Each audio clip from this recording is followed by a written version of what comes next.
Hello, Southern California. This is your preferred realtor with results, Phillip Nunez. And I'm super excited to introduce our second episode of our monthly series called Real Estate Active. We've been getting tons of great feedback from our viewers, so thank you. The premise is very simple. We focus on current trends, news, and important updates related to real estate throughout our whole nation. So if you're a current homeowner or a potential owner, this is great information for you. Uh, let's get going. Are you guys ready? I hope you said yes. Let's begin with existing home sales. As mentioned last month, they started off slow at the beginning of the year, but they've continued to climb.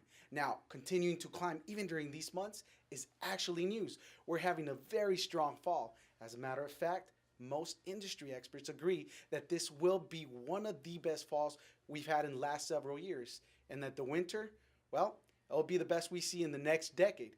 Because even if we look at pending home sales, that is still continuing to rise. So, there's a strong momentum in our industry right now. So if your home is currently listed and you're not seeing that momentum, then I would take a second glance at your pricing. And because buyers are out there and they're looking, and the one thing we know is that buyers that are out looking right now, they're not window shoppers.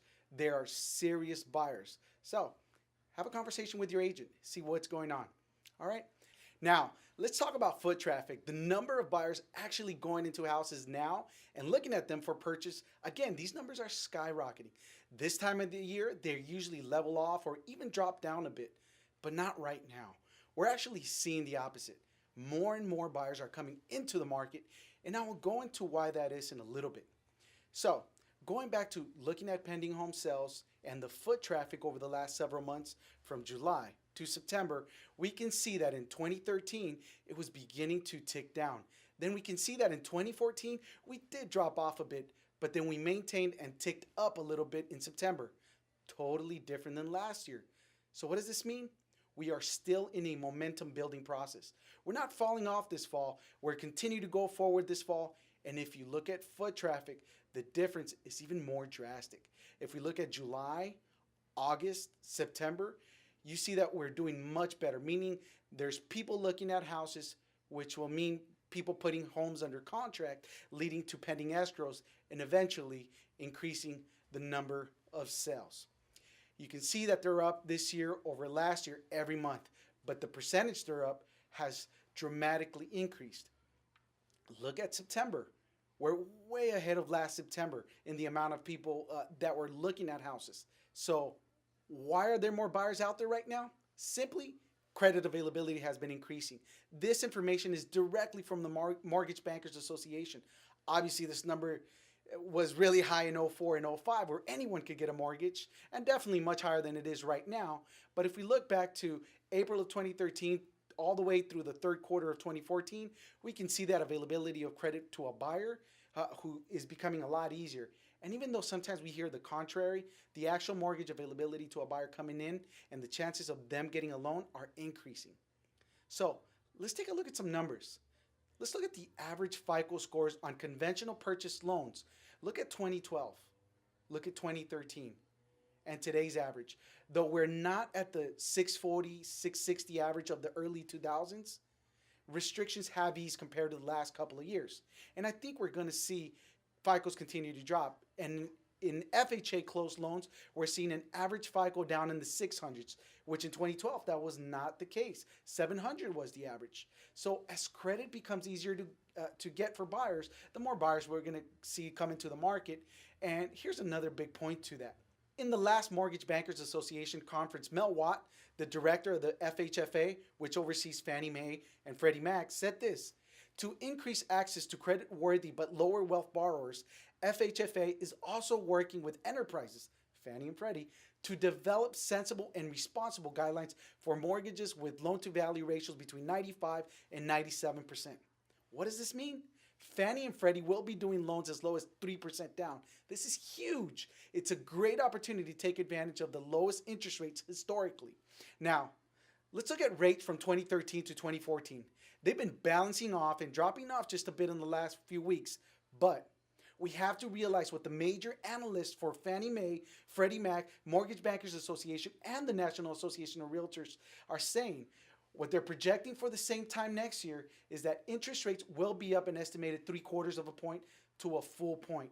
And these projections were all made in the last 30 days. These are not old projections. This is also a reason we're seeing momentum in the market.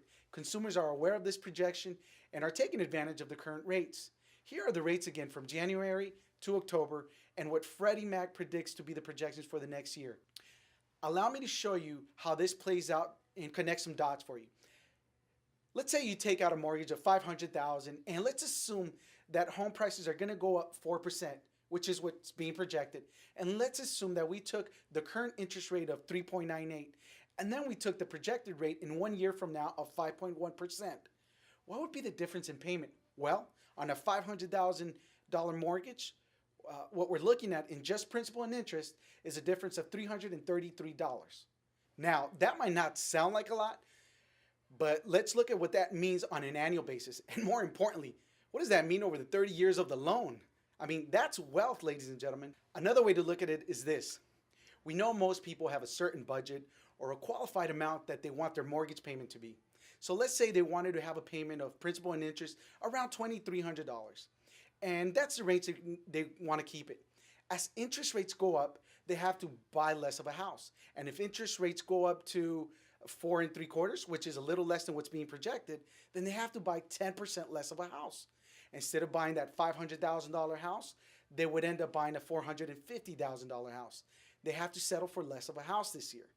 Now, even when rates increase, if they do, there shouldn't be any panic or any complaints because truthfully, you still be getting better interest rate than previous generations. Better rates than when your parents bought their house, better rates than when your grandparents bought their house. So it's still a great time to get involved if you're trying to buy a property. And if you're ready, just do it. Now, let's go into some quick updates. Please look at the home sales all the way back to January of 2012. So you can see the build. You can see there was a fall off and then a continuation. Same thing with pending home sales. Now, in the Case-Shiller report, please pay attention. Prices are still up over last year, but look at the percentage they're up. It's falling quite a bit. So there's still an appreciation, but the acceleration rate of that depreciation is dropping quickly. If we look at the next slide, it's even easier to see. This is the year-over-year price range change going all the way back to January. So at the beginning of the year, we were seeing double-digit appreciation over the year before. Right now, we're in single digits. And most people think by the end of the year, we'll be down around 4% to 4.5%. So when you think of listing your property, make sure you don't get caught in the, well, homes went up 10 to 12% over the previous year, because that's not the case anymore. Listing a house at a price where they were last year and adding maybe 4 to 5% is where it should be. Now, obviously, every market is different. And by the way, if you're currently listed and you're not seeing a lot of activity, the first place you should look is not the buyers. You should be looking at the pricing, because there's buyers out there who are ready, willing, and now able to buy. Here's another update I wanted to share with you from National Association of Realtors. This month versus the same month last year, what was the increase in sales? At what price point? We can see that under 100,000 fell pretty drastically, because that's what a lot of distressed properties were. So there's very little inventory left, and of course, sales are going to drop. But at every other price point, from 100,000 to 250, from 250,000 to 500,000, and 500 to a million, and even a million plus, we've seen a percentage increase change in sales, which is fantastic. As a matter of fact, home sales are up 8% over last year for houses over $1 million. What does this mean? The wealthy are realizing that now is the time to buy. And again, we're saying that prices are up a little bit, but it's starting to level off. That's because we can look at months inventory to gauge price projections. When inventory is very high, prices were low. As inventory got low, prices went up. But we're starting to level off now. Last month, we had a slight drop off. At 5.5 months means the prices are going to go up in a very small way, because at 6 months is the market equilibrium, meaning prices aren't going to go up or down except for inflation. So if we're looking, we can see that the reason prices went up pretty dramatically at the beginning of the year is we were well below the 5 months inventory. But as we built the inventory up. We're still not at 6 months, so prices are still going up quite a bit. But as we build that inventory up, the price appreciation has started to slow down. Again, supply and demand. So, with the demand out there, it is a good time to list. However, pricing correctly is the key when you want to connect with the demand. Again, this is Real Estate Active. I'm Phillip Nunez, Southern California's preferred realtor with results. I want to wish everyone a fantastic holiday. See you next month.